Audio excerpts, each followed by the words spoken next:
Hello friends, welcome to my channel Mastaki Pathshala where you learn English better through Bengali যেখানে তুমি ইংরেজি শিখবে বাংলায় অনেক বেটার ভাবে। ওয়েস্ট বেঙ্গল পুলিশ কনস্টেবল কিংবা এক্সাইজ ডিপার্টমেন্টের মেইন পরীক্ষার ইংলিশ প্রিপারেশনের জন্য মক টেস্ট সিরিজের আজকে 27th mock test. I hope প্রত্যেকটা মক টেস্ট তোমরা বাড়িতে সলভ করছো, তোমরা সেখান থেকে নিজেদের ইমপ্রুভমেন্ট বুঝতে পারছো, তোমাদের কোথায় প্রবলেম, কোথায় তোমাদের ফোকাস আরো বেশি করে দিতে হবে, কোথায় কোথায় তোমরা রিপিটেটিভলি ভুল করছো সেই জিনিসগুলো খুব ভালো করে তোমরা সর্ট আউট করবে এবং তোমরা তোমাদের ভুলগুলো শুধরে নেবে। শুরু করছি আজকে mock test. First question, the traffic constable said to us stop. এখানে ন্যারেশন চেঞ্জ করতে দেওয়া হয়েছে। So traffic constable said to us আমাদেরকে বলেছিলেন স্টপ, থামতে। দেখো ট্রাফিক কনস্টেবল যখন আমাদেরকে বলেছিল স্টপ, এটা কিন্তু একটা ইম্পারেটিভ সেন্টেন্স। এখানে একটা শুধুমাত্র ভার্ব দেখতে পাচ্ছি, কোনো সাবজেক্ট নেই কিন্তু। সো আমরা যদি বলি যে ট্রাফিক সার্জেন্ট আমাদেরকে রিকোয়েস্ট করলো তাহলে কিন্তু ভুল হবে, কারণ এখানে কোথাও প্লিজ বলা নেই, তাই রিকোয়েস্ট কিন্তু আমরা এটা বলতে পারি না। ওকে, এবার দেখো নেক্সট যেটা বলছে যে অপশন ডি তে বলছে traffic constable ordered that we were to stop. এই যে উই ওয়্যার টু স্টপ তারপর দ্যাট বলছে, এগুলো কিন্তু হয় না, কারণ অর্ডার্ড বলছি তারপর আমরা টু বসাবো। So we were to stop এটাও এখানে সঠিক হবে না। অপশন এ তে বলছে the traffic constable ordered us to stop. Traffic constable আমাদেরকে অর্ডার দিল স্টপ করতে, থেমে যেতে। এইটা কিন্তু তুমি একদম সঠিক বলতে পারো যে অপশন এ হচ্ছে সঠিক হবে। বি তে বলেছে we were asked by the traffic constable to stop. এখানে দেখো পুরোপুরি ভয়েস চেঞ্জ করে দেওয়া হয়েছে, we were asked by the traffic constable to stop. এটা কিন্তু ভয়েস চেঞ্জ হচ্ছে, ন্যারেশন চেঞ্জ কিন্তু হয়নি। এখানে যেটা বলা উচিত ছিল ট্রাফিক কনস্টেবল এই যে সেড টু, তার বদলে আমি এখানে অর্ডার্ড বসিয়েছি, তারপরে আস যেমন ছিল বসানো আছে, এবং যেহেতু অর্ডার্ড বসানো হয়েছে তারপর আমাকে টু বসাতে হবে ভার্বটাকে ইনফিনিটিভ করার জন্য, এবং তারপরে ভার্বটা বসিয়ে দিতে হবে প্রেজেন্ট ফর্মটা। So the traffic constable ordered us to stop, option A হচ্ছে সঠিক উত্তর। Question number 2, synonym of culmination. Synonym of culmination, culmination কথাটা সিনোনিম কি হতে পারে? Conclusion, climax, abyss, cultivation. দেখো কালমিনেশন মানে হচ্ছে একদম যখন পিকে পৌঁছচ্ছে কোনো কিছু, মানে একদম যখন চরম চূড়ায় পৌঁছচ্ছে, ঠিক আছে, যখন চরম কোনো একটা সিচুয়েশনে পৌঁছচ্ছে তখন আমরা তাকে কালমিনেশন পয়েন্ট বলে থাকি। যখন আমরা বলি ক্লাইম্যাক্স, ধরো কোনো সিনেমা চলছে, সিনেমার ক্লাইম্যাক্স চলছে, মানে সিনেমা তখন একটা চরম পরিণতির দিকে এগিয়ে চলেছে, তখন আমরা তাকে কালমিনেশন বা ক্লাইম্যাক্স বলবো। সো অপশন বি হবে সঠিক উত্তর। কনক্লুশন মানে উপসংহার, যেটা সবার শেষে আসে কোনো কিছুর, সেটা সঠিক উত্তর নয়। অ্যাবিজ মানে বলতে পারো যে গভীরতা মাপা যায় না এমন কোনো জায়গা বা এমন কোনো গভীর জায়গা, তাকে আমরা অ্যাবিজ বলতে পারি, এটাও সঠিক উত্তর হবে না। কাল্টিভেশন মানে চাষবাস করা, এটাও সঠিক উত্তর নয়। সো অপশন বি হবে রাইট, কালমিনেশনের সিনোনিম হবে climax. Question number 3, antonym of crest fallen. Crest fallen শব্দটার বিপরীত শব্দ কি হবে? দেখো ক্রেস্ট ফলেন মানে হচ্ছে প্রচন্ড খুব স্যাড থাকে কেউ, খুব ডিসঅ্যাপয়েন্টেড থাকে, ঠিক আছে, তখন তাকে ক্রেস্ট ফলেন বলা হয়। খুব মন খারাপ আছে, খুব দুঃখী আছে, হতাশাগ্রস্ত, তখন তাকে ক্রেস্ট ফলেন বলা হয়। এটার অপোজিট কি হবে? বলছে ডিপ্রেসড, ডিসম্যাল, চিয়ারফুল, অথেন্টিক। অথেন্টিক মানে হচ্ছে একদম সঠিক জিনিস বা একদম প্রকৃতপক্ষে কোনো সঠিক, তার মধ্যে কোনো ভেজাল নেই, কোনো ভুল নেই, তাকে আমরা অথেন্টিক বলে থাকি, এটা সঠিক উত্তর নয়। বলছে ডিপ্রেসড থাকা, খুব মন খারাপ করে থাকা, মন মরা হয়ে থাকা, এটা কিন্তু ক্রেস্ট ফলেনের সিনোনিম হয়ে যাচ্ছে, সঠিক উত্তর হবে না। ডিসম্যাল এটাও কিন্তু খুব মন খারাপ, এটাও সঠিক উত্তর নয়। অপশন সি তে আসছে চিয়ারফুল। চিয়ারফুল মানে খুব উৎফুল্ল হয়ে থাকা, সো এটা হবে ক্রেস্ট ফলেনের অপোজিট ওয়ার্ড, অ্যান্টোনিম। সো ক্রেস্ট ফলেনের অ্যান্টোনিম হবে cheerful. Question number 4, she said you are playing aren't you. সে আমাকে বললো তুমি খেলা করছো, খেলছো না। দেখো তোমাদের একটা জিনিস বুঝতে হবে, এখানে যে ন্যারেশন চেঞ্জের সেন্টেন্সটা দেওয়া আছে ডাইরেক্ট স্পিচে, সেটা কিন্তু ট্যাগ কোয়েশ্চেন দেওয়া আছে। দেখো যে aren't you, you are playing, তুমি খেলছো, আর্নট ইউ, খেলছো নাকি। এই যে কোয়েশ্চেনটা ট্যাগ কোয়েশ্চেন দিয়ে ন্যারেশন চেঞ্জ আছে, এটা দেখে ঘাবড়ানোর কিছু নেই। আমরা যখন নর্মাল ন্যারেশন চেঞ্জ করে থাকি এখানেও তাই করব, ঠিক আছে, কিন্তু তোমার একটা দেখতে হবে ন্যারেশন চেঞ্জটা যেভাবে রয়েছে, মানে ট্যাগ কোয়েশ্চেনটা যেভাবে রয়েছে নেগেটিভে, তোমার ন্যারেশন চেঞ্জটাও কিন্তু নেগেটিভে করতে হবে। কিরকম? She said you are playing, সে আমাকে বলো তুমি খেলা করছো, খেলছো নাকি। তাহলে সে যখন আমাকে কোয়েশ্চেন করেছে আমরা তখন আস্কড করব এখানে, ঠিক আছে। অপশন বি তে বলছে সেড, সুতরাং অপশন বি ভুল হয়ে গেল, এখানে আস্কড করতে হবে। যেটা বলা হচ্ছে সে আমাকে জিজ্ঞেস করলো আমি কি খেলছিলাম না, মানে তুমি খেলছিলে তাই না, মানে তুমি তাই মানে খেলছিলে, এই যে তাই না এটা অ্যাকচুয়ালি কিন্তু জোর দেওয়া হচ্ছে তুমি খেলছিলে সেই ব্যাপারটাকে, তার মানে তুমি আলটিমেটলি খেলছিলে।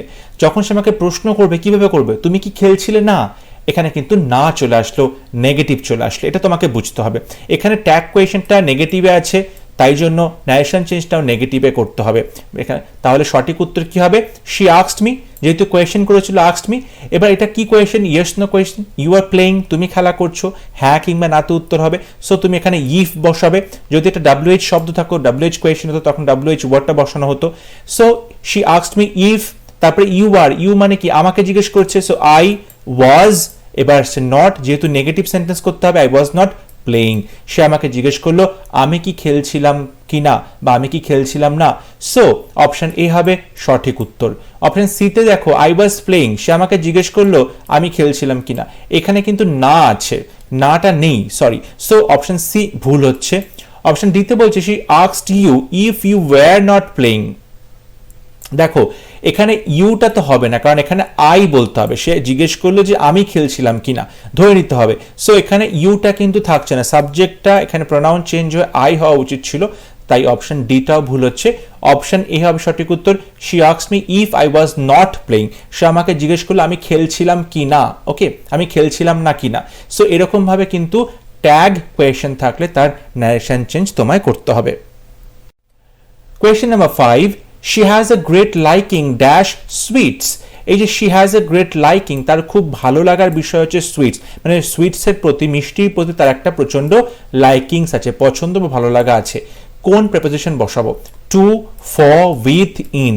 এখানে বলতে পারো লাইকিং ফর, মানে মিষ্টির জন্য তার একটা ভালো লাগা আছে, সো লাইকিং ফর হবে সঠিক উত্তর। Question number 6, give the order, voice change করা হচ্ছে, give the order, imperative sentence give the order, এটার ভয়েস চেঞ্জ কি হবে। দেখো এখানে বলছে you are requested, you are ordered, you are asked, let the order. যখন এই ইম্পারেটিভ সেন্টেন্সগুলোর আমরা ভয়েস চেঞ্জ করছি গিভ দ্য অর্ডার, তখন ইউজুয়ালি কিন্তু আমরা লেট দিয়ে শুরু করে থাকি, কারণ এখানে যেটা আছে রিকোয়েস্টেড, অর্ডার্ড এবং আস্কড, মানে গিভ দ্য অর্ডার, অর্ডারটা দেওয়া হোক, এখানে কোথাও রিকোয়েস্ট বোঝানো হচ্ছে না, কোথাও অর্ডার তুমি বুঝতে পারছো না, কোথায় জিজ্ঞেস করলো সেটাও বুঝতে পারছো না। সো আমি এখানে রিকোয়েস্টেড, অর্ডার, আস্কড এগুলো বলবো না, কারণ এই রকম সেন্টেন্সকে আমরা ইউজুয়ালি লেট দিয়ে তার ভয়েস চেঞ্জ করতে হয়, লেট হবে। তারপরে এই যে অবজেক্ট ছিল গিভ দ্য অর্ডার, অবজেক্টটা সাবজেক্ট হয়ে যাবে, দ্য অর্ডার চলে আসবে প্রথমে, সো লেট দি অর্ডার, তারপরে একটা বি বসবে, তারপরে ভার্বের থার্ড ফর্ম গিভ, ভার্বের থার্ড ফর্ম গিভেন হবে, so late the order be given, option D হবে সঠিক উত্তর। Question number 7, he gave me a book, voice change করতে হবে, হি গেভ মি আ বুক। দেখো এই সেন্টেন্সে দুটো অবজেক্ট আছে, একটা মি আছে, একটা বুক আছে, দুটো অবজেক্ট আছে। যখন এই সেন্টেন্সে দুটো অবজেক্ট আছে তখন ভয়েস চেঞ্জ করার সময় যে কোনো একটা অবজেক্টে আমরা মেইন সাবজেক্টে নিয়ে এসে ভয়েস চেঞ্জ করব, আর একটা অবজেক্টে আমরা রিটেইনড অবজেক্ট বা সেরকমই রেখে দেব। ওকে, অপশনস দেখে নিই। I was given a book by him, এখানে দেখো আই ওয়াজ মানে এই মিটাকে, অবজেক্টটাকে আমি সাবজেক্ট করছি, সো আই, তারপরে ওয়াজ, তারপরে গিভ ভার্বের থার্ড ফর্ম গিভেন, এই যে আ বুক, এই রিটেইনড অবজেক্টটা যেমন ছিল তেমনই পড়ে রইলো, so I was given a book, তারপরে বাই, তারপরে হিম। সো অপশন এ তে দেখতে পাচ্ছি কোথাও ভুল নেই, অপশন এ একদম সঠিক রয়েছে। অপশন বি তে দেখো অনেক সময় তুমি বলতে পারো আমি এখানে মিটাকে সাবজেক্ট না করে আমি আ বুকটাকে সাবজেক্ট করব, সেটাও করতে পারো, কিন্তু এখানে যে অপশন রয়েছে আ বুক, তারপরে হ্যাজ বিন গিভেন, কিন্তু এখানে কোথাও হ্যাজ নেই, তোমার যখন অ্যাক্টিভ ভয়েস করছো যেখানে হ্যাজ বিন বলবে, তাই অপশন বিটা ভুল হয়ে গেল। অপশন সি তে বলছে I am given a book by him, দেখো আই অ্যাম গিভেন, এখানে গেভ আছে মানে সিম্পল পাস্ট টেন্স আছে, সুতরাং এখানে আই এর পরে অ্যাম হবে না, ওয়াজ হবে, প্রেজেন্ট টেন্সে হবে না, তাই অপশন সি ভুল হলো। অপশন ডি তে দেখো আ বুক, এখানে বুকটাকে আবার সাবজেক্ট করা হয়েছে, ভালো কথা, a book is given to me by him, দেখো এখানে আ বুকের পরে ইজ বসানো হয়েছে, কিন্তু এটা আমরা যে সিম্পল পাস্ট টেন্সে আছে, তাই এখানে ইজ হবে না, ওয়াজ হওয়া উচিত ছিল, তাহলে আ বুক ওয়াজ, তারপরে ভার্বের third form given to me, এই যে টু মি, মিটা কিন্তু রিটেইনড অবজেক্ট হিসেবে পড়ে রয়েছে, so a book was given to me by him. আমি দেখতে পাচ্ছি অপশন ডিটা এখানে যদি ইজের বদলে ওয়াজ থাকতো তাহলে কিন্তু এটাও সঠিক হতে পারতো, অপশন ডি ভুল রয়েছে। কিন্তু যখন দুটো অবজেক্ট রয়েছে প্যাসিভ ভয়েস করার সময় যে কোনো একটা অবজেক্টকে নিয়ে আমরা সাবজেক্ট হিসাবে ভয়েস চেঞ্জ করব, অন্য অবজেক্টটাকে রিটেন্ড অবজেক্ট হিসাবে রেখে দেব। এই অপশানে কিন্তু আ বুক এটা রিটেন্ড অবজেক্ট হিসেবে পড়ে রইল, আর ডি অপশানে কিন্তু মি একে রিটেন্ড অবজেক্ট হিসাবে আমরা রেখেছিলাম। Question number 8, if she dash a bird she would fly. বলছে সে যদি একটা পাখি হতো শি উড ফ্লাই, তাহলে সে উড়ে যেত। এই যে কথাগুলো আমরা বলছি যে সাবজেক্টিভ সাবজাংটিভ যে মুডে আমরা কথাগুলো বলছি, যেখানে একটা ইফ ক্লজ দিয়ে শুরু করছো, মানে যদি সে পাখি হতো সে উড়ে যেত, সেক্ষেত্রে আমরা ভার্ব যেটা বসাই সেটা কিন্তু পাস্ট টেন্সে এবং সেটা প্লুরাল হবে, পাস্ট টেন্স এবং প্লুরাল হবে। সো এখানে হবে she were, if she were a bird, যদি সে পাখি হতো শি উড ফ্লাই, তাহলে সে উড়ে যেত। এই রকম সেন্টেন্সে আমরা যে ভার্বটা বসে সেটা পাস্ট টেন্সে প্লুরাল ভার্ব হয়। এখানে সাবজেক্ট প্লুরাল থাক সিঙ্গুলার থাক ডাজন্ট ম্যাটার, তোমাকে এখানে প্লুরাল ভার্ব ওয়্যার বসাতে হবে। So if she were a bird she would fly, option C হবে right option. Question number 9, Ruhi was married dash Akshay. বলছে রুহি বিয়ে করেছে অক্ষয়কে, রুহির বিয়ে হয়েছে অক্ষয়ের সাথে। এখানে উইথ বসাবো না টু বসাবো না বাই না অফ, কোন প্রিপোজিশন বসাবো? দেখো যখন এখানে ম্যারিড বলছি আমরা, তখন কিন্তু ম্যারিড অনেকে মনে করতে পারো অক্ষয়ের সঙ্গে বিয়ে হয়েছে, সো এখানে উইথ বলবে, সেটা কিন্তু ভুল হয়ে যাবে, কারণ ম্যারিডের পরে আমরা টু বসাবো। So Ruhi was married to Akshay, option number B হবে right option. Question number 10, the moon are full and the stars are out. এই সেন্টেন্সে কোথায় ভুল আছে তোমায় বলতে হবে। The moon are full and the stars are out, no error. দেখো খুব সহজে যেটা চোখে পড়ছে, দ্য মুন, একটাই মুন আছে, মানে একটাই চাঁদের কথা বলছে। সো এটা সিঙ্গুলার সাবজেক্ট, সিঙ্গুলার সাবজেক্টের পরে আর এই ভার্বটা বসবে না, সেখানে ইজ বসবে, সিঙ্গুলার ভার্ব বসবে ইজ। তাই অপশন এ হবে সঠিক, কারণ মুনের পরে আর নয়, মুনের পরে ইজ হবে right option. So option number A হচ্ছে সঠিক উত্তর। Question number 11, this telephone number is not existing. এই যে টেলিফোন নাম্বারটা এক্সিস্ট করছে না, এই যে ইজ নট এক্সিস্টিং, এই পার্টকে তোমায় যদি ইমপ্রুভ করতে পারো তাহলে ইমপ্রুভ করবে, না হলে নো ইমপ্রুভমেন্ট অপশন চুজ করতে হবে। দেখো টেলিফোন নাম্বারটা এক্সিস্টিং নয় সেটা বলার সময় কিন্তু আমরা ইজ নট এক্সিস্টিং এই কন্টিনিউয়াস টেন্সে আমরা কথাটা বলি না, আমরা কিন্তু সিম্পল প্রেজেন্ট টেন্সে বলি যে নাম্বারটা এক্সিস্ট করে না। সো ডাজ নট এক্সিস্ট হবে সঠিক অপশন, অপশন নাম্বার সি হবে right option. The telephone number does not exist, এই টেলিফোন নাম্বারটা এক্সিস্ট করে না, এটা কিন্তু বাস্তব অস্তিত্ব নেই। সো ডাজ নট এক্সিস্ট বা সিম্পল প্রেজেন্ট টেন্স আমরা বলবো, অপশন সি হবে right option. Question number 12, study of insects. Insects মানে পতঙ্গ, তাই তো? পতঙ্গদের যে পড়াশোনা, পতঙ্গদের নিয়ে যে পড়াশোনা স্টাডি, তাকে কি বলে? Ecology, embryology, entomology, biology. Biology মানে হচ্ছে বলতে পারো শারীরবিদ্যা, এটা হবে না সঠিক উত্তর। ইকোলজি মানে হচ্ছে পরিবেশের যে বিভিন্ন অর্গানিজমসগুলো রয়েছে, প্রাণী উদ্ভিদ, তাদের সাথে যে পরিবেশের সম্পর্ক সেটা নিয়ে বলতে পারো ইকোলজি পড়াশোনা, এটাও সঠিক উত্তর নয়। এমব্রায়োলজি মানে ভ্রূণতত্ত্ব, এটাও সঠিক উত্তর নয়, সঠিক উত্তর হবে এন্টোমোলজি। এন্টোমোলজি মানে হচ্ছে পতঙ্গদের নিয়ে যে পড়াশোনা, entomology. So option number C হবে সঠিক উত্তর। Question number 13, choose the correct expression. Blow your own trumpet, blow your own horn, blow your trumpet, blow your own flute. সঠিক উত্তর হচ্ছে ব্লো ইয়োর ওন ট্রাম্পেট, মানে নিজের ঢাক নিজে পেটানো, blow your own trumpet. Question number 14, to nip in the bud. তো nip in the bud, bud মানে হচ্ছে ফুলের কুঁড়ি।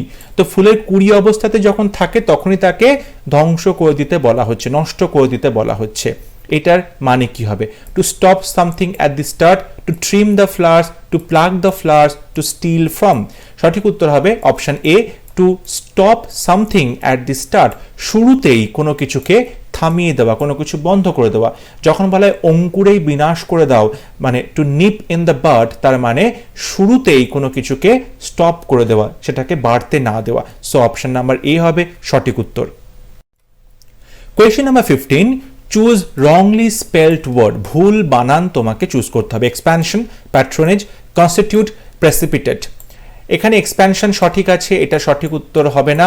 প্যাট্রোনেজ বানান ঠিক আছে, কনস্টিটিউট বানান ঠিক আছে। যেটা ভুল আছে সেটা হচ্ছে প্রেসিপিটেট। প্রেসিপিটেটে এখানে এস আই আছে, এস আই নয়, এটা সি আই হবে। Precipitate, P R E C I P I T A T, precipitate মানে হঠাৎ করেই কোনো কিছু আনএক্সপেক্টেড কোনো ঘটনা ঘটা, তখন তাকে প্রেসিপিটেট বলা হয়। সো অপশন নাম্বার ডি হবে সঠিক, কারণ প্রেসিপিটেট বানানটা এখানে ভুল ছিল। Question number 16, to paddle one's own canoe. To paddle one's own canoe মানে নিজের নৌকো নিজেই চালাচ্ছ। এটার মানে কি, কথাটা এই ইডিয়ামটার মানে কি? Thoughtful, manage independently, to praise oneself, working vigorously. সঠিক উত্তর হবে অপশন বি, ম্যানেজ ইন্ডিপেন্ডেন্টলি মানে একা একাই সবকিছু ম্যানেজ করছো, মানে নিজের নৌকো নিজে চালানো, তার মানে হচ্ছে নিজের কাজটা নিজে নিজেই করা, ইন্ডিপেন্ডেন্টলি করা, কারোর হেল্প ছাড়া। সো অপশন বি হবে সঠিক উত্তর।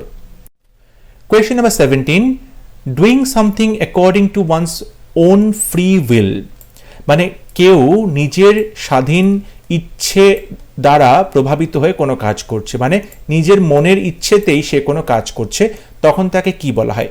উইলফুলি, অবলাইজিংলি, ভলান্টারিলি, কম্পালসারিলি। দেখো, কম্পালসারিলি মানে কাউকে জোর করে বাধ্য করে কোনো কাজ করো না, এটা সঠিক উত্তর হবে না। অবলাইজিংলি মানে একই রকম বাধ্য হয়ে কেউ কোনো কাজ করছে, সেটা সত্যি নয়। এখানে যেটা বলা হচ্ছে নিজের মনের ইচ্ছেতে কেউ কোনো কাজ করছে, তাকে কেউ জোর করছে না। ওকে, সেক্ষেত্রে তোমরা যেটা সঠিক উত্তর করবে সেটা হচ্ছে ভলান্টারিলি, অপশন সি। দেখো, ভলান্টারিলি মানে হচ্ছে যে নিজের ইচ্ছেতে সে কোনো কাজ করছে, কিন্তু উইলফুল মানেও কিন্তু নিজের ইচ্ছেতে কাজ করা।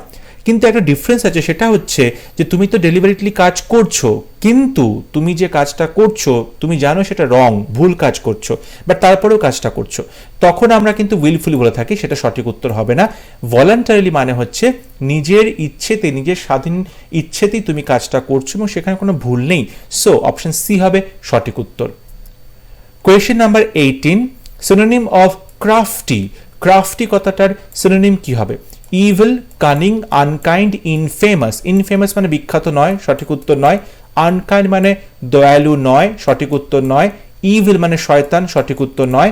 কানিং মানে খুব ধূর্ত, এটা হবে সঠিক উত্তর। ক্রাফটি মানে হচ্ছে যে প্রচন্ড ধূর্ত, ছল চাতুরি করে, তাকে আমরা ক্রাফটি বলে থাকি। তাই ক্রাফটি সিনোনিম হবে কানিং মানে ধূর্ত বা খুব চতুর। Question number 19, antonym of inclement. Inclement শব্দটার অ্যান্টোনিম বা বিপরীত শব্দ কি হবে?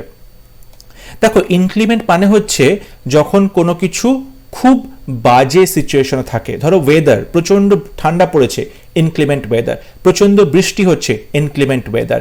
ঠিক আছে, যখন এক্সট্রিম বাজে সিচুয়েশনের কথা বোঝানো হচ্ছে, তখন আমরা ইনক্লিমেন্ট শব্দটা বলে থাকি। এটার অ্যান্টোনিম কি হবে, বিপরীত শব্দ কি হবে? Radical, mild, harsh, tyrannical. দেখো, টিরানিক্যাল মানে বর্বর, এটা সঠিক উত্তর নয়। হার্শ মানে খুব কর্কশ, এটা সঠিক উত্তর নয়। অপশন এতে বলছে র্যাডিক্যাল। র্যাডিক্যাল মানে যখন কেউ কোনো কিছু তার ফান্ডামেন্টাল জিনিসগুলোকে চেঞ্জ করার চেষ্টা করে, তার বেসিক জিনিসগুলোকে চেঞ্জ করার চেষ্টা করে, তখন তাকে র্যাডিক্যাল বলতে পারো, এটাও সঠিক উত্তর নয়। সো ইনক্লিমেন্টের অ্যান্টোনিম হবে মাইল্ড, খুব কম। মাইল্ড মানে তার এফেক্টটা প্রচন্ড কম। ইনক্লিমেন্ট মানে যদি হয় খুব এক্সট্রিম লেভেলের আনপ্লিজেন্ট কন্ডিশন, তার অপোজিট হবে মাইল্ড মানে খুব হালকা একটা সিচুয়েশন, খুব হালকা তার প্রভাব। সো অপশন বি হবে right option. Question number 20, a place where birds are kept. যেখানে পাখিদেরকে রাখা হয় তেমন জায়গাকে কি বলে? Aquarium, sanctuary, aviary, apiary. Aquarium সবাই জানে যেখানে মাছ রাখা হয়, সঠিক উত্তর নয়। স্যাংচুয়ারি মানে অভয়ারণ্য, সঠিক উত্তর নয়। দেখো, এভিয়ারি, পাখিকে আমরা জানি এভিয়ান বলা হয়, পাখিকে এভিয়ান বলা হয়, এভিয়ান থেকেই এভিয়ারি মানে যেখানে বার্ডস রাখা হয়, পাখি রাখা হয়, তাই অপশন সি হবে সঠিক উত্তর। এপিয়ারি হচ্ছে যেখানে অনেক মৌমাছি রাখা হয়, বি রাখা হয়, বিজদের রাখা হয়, মৌমাছিদের রাখা হয়, তখন তাকে এপিয়ারি বলা হয়। সো অপশন সি হবে রাইট অপশন, এভিয়ারি যেখানে বার্ডসদের রাখা হয়। Question number 21, we can save paper. এখানে জাম্বলড সেন্টেন্স দেওয়া আছে, সেন্টেন্সের তিনটে পার্টকে উল্টো পাল্টা করে বলা হয়েছে, তোমাকে সঠিক করে সাজিয়ে একটা মিনিংফুল সেন্টেন্স তৈরি করতে হবে। বলছে উই ক্যান সেভ পেপার, আমরা পেপার সেভ করতে পারি, কাগজ বাঁচাতে পারি, কিভাবে? দেখো, উই ক্যান সেভ পেপার, এরপরে একটা বাই আসবে, বাই এবং তারপরে অ্যাকশন আসবে। সো অপশন আর কিন্তু প্রথমে আসবে, যে we can say paper by keeping documents. ডকুমেন্টগুলোকে আমরা রাখতে পারি কিভাবে? In electronic format.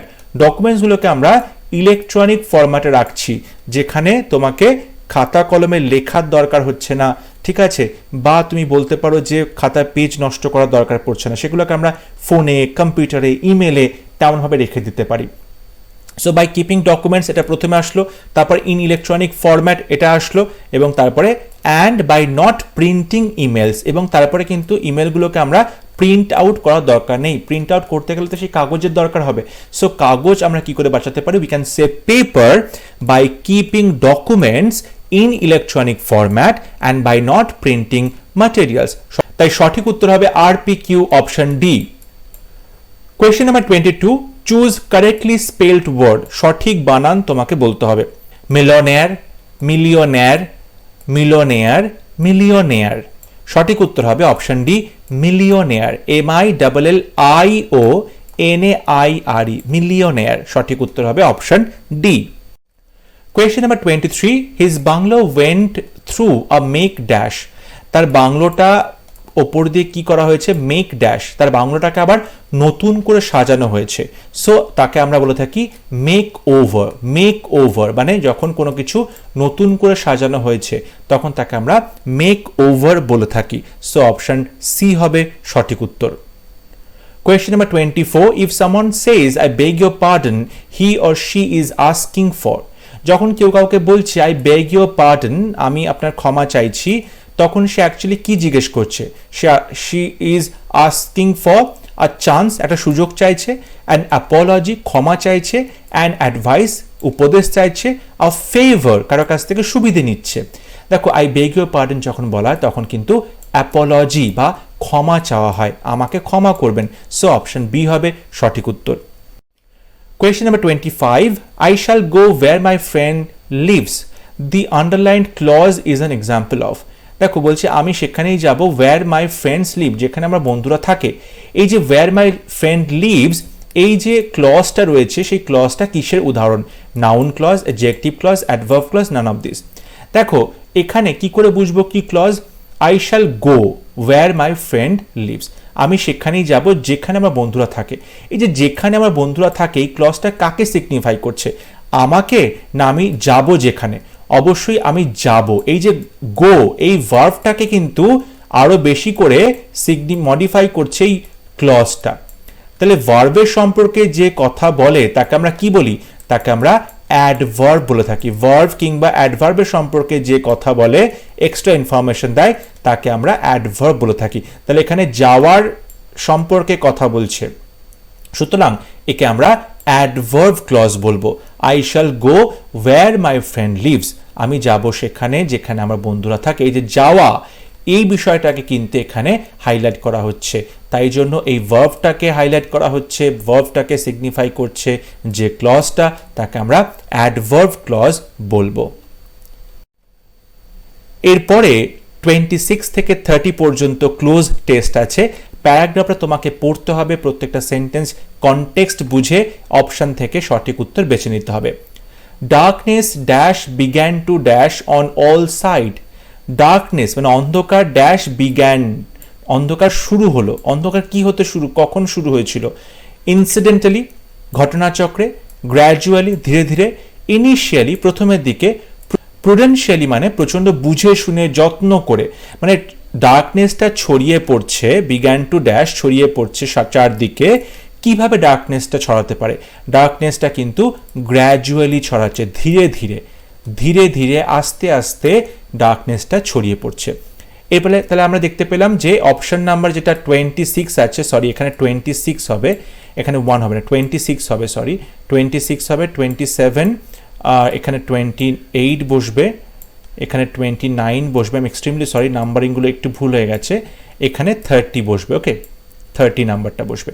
সো 26 নাম্বারের যে অপশন রয়েছে সেটা হচ্ছে অপশন বি হবে গ্র্যাজুয়ালি।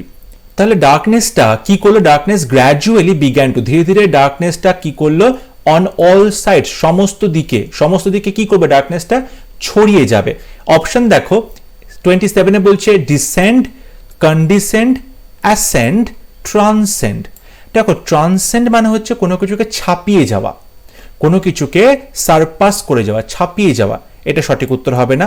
বলছে কন্ডিসেন্ট, কন্ডিসেন্ট মানে হচ্ছে বলতে পারো কোনো কেউ ধরো ফিল করছে যে আমি কারোর থেকে সুপিরিয়ার, কারোর থেকে আমি অনেক বেশি বড়, অনেক বেশি মহান, সুতরাং তখন আমরা তাকে কন্ডিসেন্ট বলে থাকি, এটাও সঠিক উত্তর হবে না। এখানে বলছে অ্যাসেন্ড, অ্যাসেন্ড মানে হচ্ছে ওপর দিকে ওঠা, অ্যাসেন্ড মানে হচ্ছে ওপর দিকে ওঠা, কিন্তু এখানে বলেছে অন্ধকারটা চারদিকে ছড়িয়ে পড়লো, যখন চারদিকে ছড়িয়ে পড়লো তখন কিন্তু অ্যাসেন্ড হবে না, তখন ডিসেন্ড হবে, মানে নিচের দিকে আসছে এবং চারদিকে ছড়িয়ে পড়ছে, ডিসেন্ড। তাই অপশন এ হবে সঠিক উত্তর। Darkness gradually began to descend on all side. এরপরে বলা হচ্ছে so I could not have any dash view of the things, so I could not have any dash view, তাই আমার কিন্তু আর কোনো রকম মানে চোখের দৃষ্টিটা বা চারদিকে জিনিসপত্রগুলো আমি কি করতে পারছি না। এখানে বলছে অপশন কন্ট্রাডিক্ট করা, প্রিসিংক্ট করা, ইনস্টিংক্ট করা, ডিস্টিংক্ট করা। তাহলে চারপাশের জিনিসের যে দৃশ্যটা, ভিউটা, সেটা কিরকম হচ্ছে না। এখানে বলছে কন্ট্রাডিক্ট করা, একে অপরকে বিরোধ করা, এটা সঠিক উত্তর নয়। প্রিসিংক্ট করা, প্রিসিংক্ট মানে বলতে পারো যে একটা ক্লোজ এরিয়ার মধ্যে জায়গাটা, ঘেরা জায়গা, তখন তাকে প্রিসিংক্ট করা বলা হতে পারে, এটাও সঠিক উত্তর হবে না। ইনস্টিংক্ট বলতে পারো মানুষের যে বেসিক নেচার সেগুলোর কথা বলা হচ্ছে, এটাও সঠিক উত্তর হবে না। ডিস্টিংক্ট মানে খুব স্পষ্ট করে, সো ডিস্টিংক্ট ভিউ হবে সঠিক উত্তর। I could not have any distinct view, পরিষ্কার করে আমি কিছু দেখতে পাচ্ছিলাম না, অফ দ্য থিংস, সেই সমস্ত জিনিসপত্রগুলো, দ্যাট যেগুলো ড্যাশ অ্যালং আওয়ার ওয়ে, আমাদের রাস্তায় যেগুলো আছে। তাহলে আমাদের রাস্তায় যেগুলো কি হয়ে আছে, লেইন, লাইড, লে, লেইড। দেখো লাইড মানে হচ্ছে মিথ্যে কথা বলা, লাই থেকে লাইড মিথ্যে কথা বলা, এটা সঠিক উত্তর হবে না। তারপরে বলছে লেইন, লেন মানে হচ্ছে তুমি বলতে পারো লাই, এল আই ই, লাই ভার্বের থার্ড ফর্ম হচ্ছে লেইন, এখানে লাই মানে হচ্ছে শুয়ে থাকা, এটা সঠিক উত্তর হবে না। যেটা বলছে এখানে লে, এল এ ওয়াই, লে মানে হচ্ছে তুমি বলতে পারো যে জিনিসগুলো ছড়িয়ে রয়েছে, যে জিনিসগুলো ছড়িয়ে রয়েছে তখন তাকে আমরা লে বলতে পারি। So that lay along our way, এখানে লে বলতে পারি যে কোনো কিছু রাখা রয়েছে, কোনো জিনিসপত্র, ঠিক আছে। আর এখানে লেড যেটা বলা হচ্ছে সেটা হচ্ছে কিন্তু পাস্ট টেন্স, এই লের পাস্ট টেন্স হচ্ছে লেড। সো তুমি বলতে পারো so I could not have any dash view of the things that lay along our way, option C হবে সঠিক, লে অ্যালং আওয়ার ওয়ে, আমাদের পথেতে যেগুলো রাখা রয়েছে।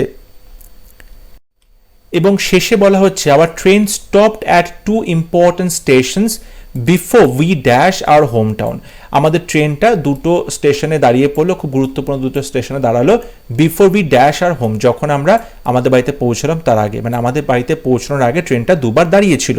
সো তুমি এখানে বলবে before we reached our home, এখানে হ্যাড রিচড হবে না, রিচ হবে না, হ্যাভ রিচড হবে না, before we reached hour home town, যখন আমরা আমাদের বাড়িতে পৌঁছেছিলাম। সো অপশন সি হবে সঠিক উত্তর।